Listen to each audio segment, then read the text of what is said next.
সাহারা মরুভূমি পৃথিবীর সবচেয়ে বড়, সবচেয়ে উষ্ণ, সবচেয়ে বিপজ্জনক এবং দুর্গম একটি এলাকা।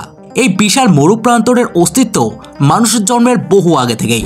সূর্য ওঠার পর এখানকার তাপমাত্রা 55 ডিগ্রি সেলসিয়াস পার হয়ে যায়, আর রাত নামতেই বাড়ি এতটা ঠান্ডা হয়ে পড়ে যে তা জমে যাওয়ার মতো অবস্থা হয়।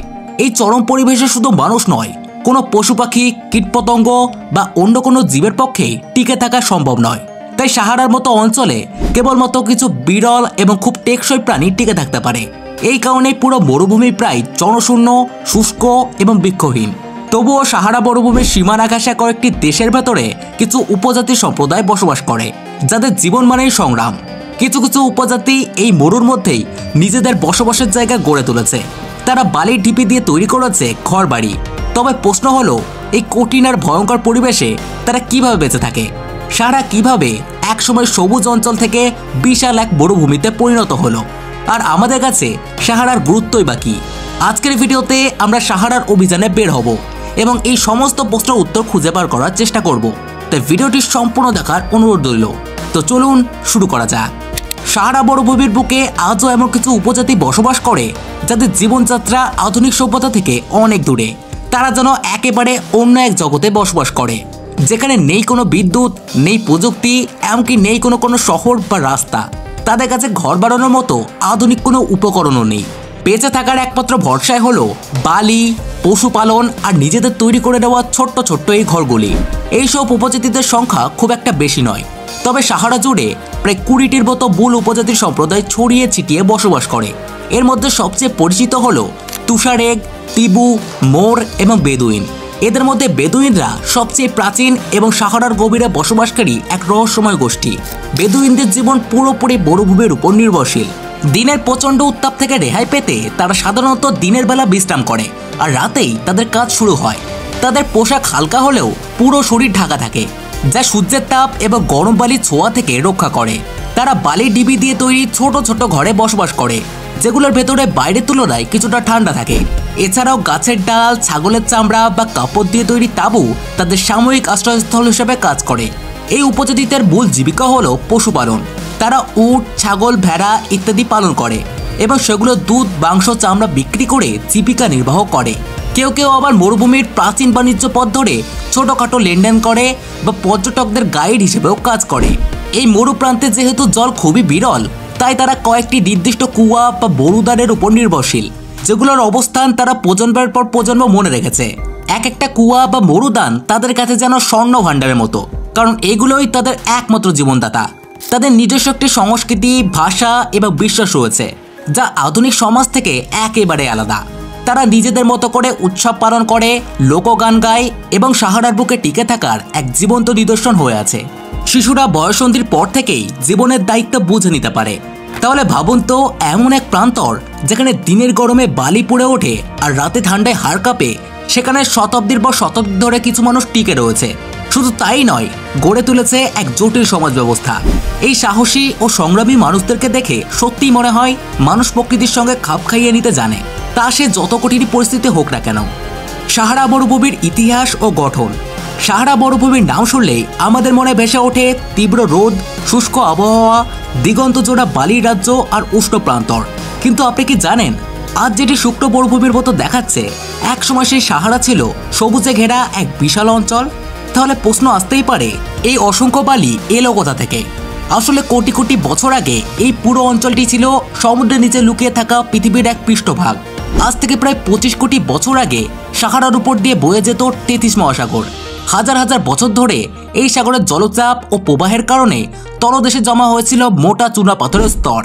সময়ের সঙ্গে সঙ্গে পৃথিবীর ভৌগোলিক পরিবর্তনের ফলে নতুন মহাদেশ গঠিত হতে শুরু করে। যখন আফ্রিকা, ইউরোপ এবং এশিয়ার জমি ভেঙে পৃথক হতে থাকে, তখন তাদের মাঝখানে তৈরি হয় সাহারার ভূমি।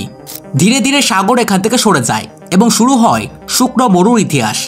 শুষ্ক বাতাস চুনা পাথরের উপর প্রচণ্ডভাবে আঘাত করতে থাকে, ফলে ধীরে ধীরে চুনাপাথর ভেঙে ছোট ছোট কণায় পরিণত হয়। লক্ষ লক্ষ বছরের ব্যবধানে এই কণাগুলি সাহারা জুড়ে বিশাল বালির স্তরে পরিণত হয়।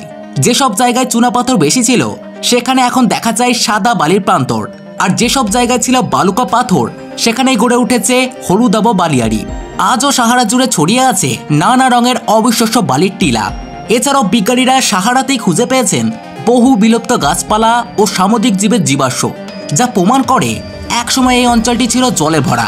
সেই সাগরের তলদেশে গড়ে উঠেছিল শৈবাল ও সামুদ্রিক উদ্ভিদের বাসস্থান। তারও আগে সম্ভবত এখানে সবুজ অরণ্য ছিল। সাহারা মরুভূমি আসলে কতটা বড়?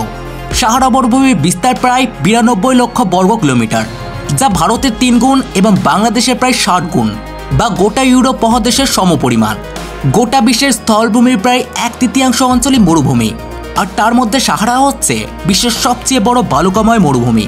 তবে আপনি যদি শুনে থাকেন সাহারার 3য় বৃহত্তম মরুভূমি, সেটিও ঠিক, কারণ আন্টার্কটিকা এবং আর্কটিক সাহারার চেয়েও বড়, কিন্তু তারা বরফে ঢাকা শুষ্ক মরুভূমি। বৈজ্ঞানিকভাবে মরুভূমি মানে এমন একটি এলাকা যেখানে বছরে 10 ইঞ্চির কম বৃষ্টিপাত হয়। সেই হিসাবে সাহারা বালুময় মরুভূমির মধ্যে সবচেয়ে বড়।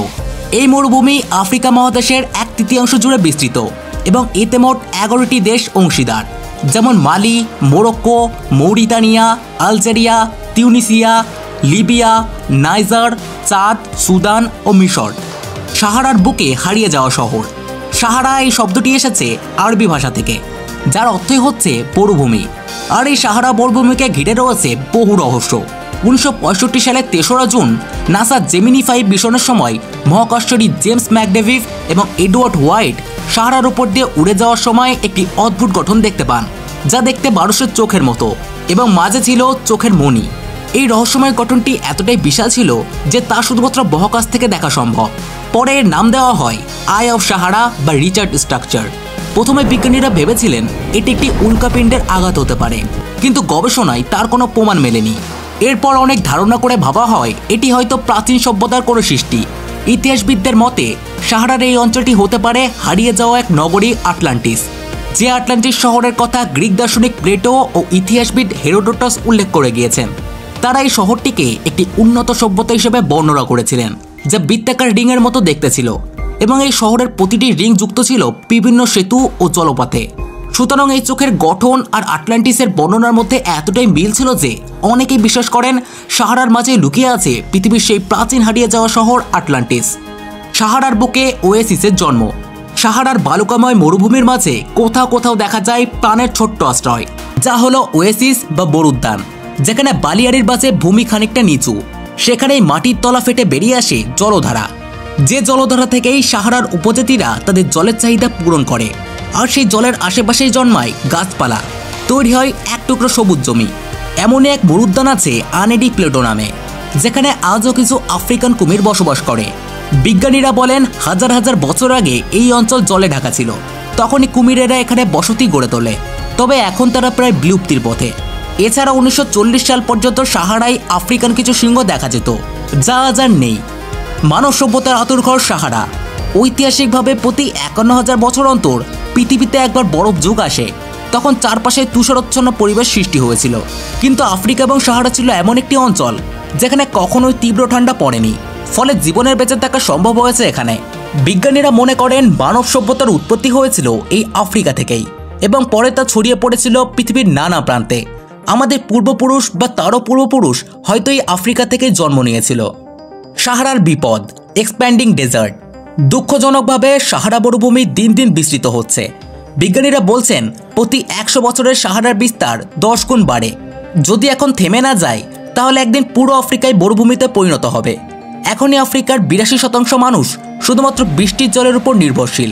ফলে সাহারার বিস্তার মানেই দুর্ভিক্ষ ও বিপর্যয়, এবং তারই সাথে শেষ হয়ে যাবে সাহারার বুকে বসবাসরত সমস্ত উপজাতি। তবে এই সংকট মোকাবিলায় আফ্রিকার বিভিন্ন দেশ মিলে শুরু করেছে দ্য গ্রেট গ্রিন ওয়াল প্রকল্প। এটি 7600 কিলোমিটার দীর্ঘ এবং 15 কিলোমিটার চওড়া কাচের প্রাচীর, যা মরুভূমির বিস্তার রোধ করার জন্য সাহারার চারিপাশে তৈরি কাজ শুরু হয়েছে। এটি একটি বৈপ্লবিক পরিকল্পনা। সাহারা কেবল একটি মরুভূমি নয়, এটি ইতিহাস, রহস্য ও জীবনের এক উষ্ণ প্রান্তর। আপনার কি মতামত তা অবশ্যই আমাদেরকে কমেন্ট বক্সে লিখে জানাতে পারেন। ভিডিওটি ভালো লাগলে একটি লাইক করতে পারেন। তাহলে দেখা হচ্ছে পরবর্তী নতুন একটি এপিসোডে। ধন্যবাদ।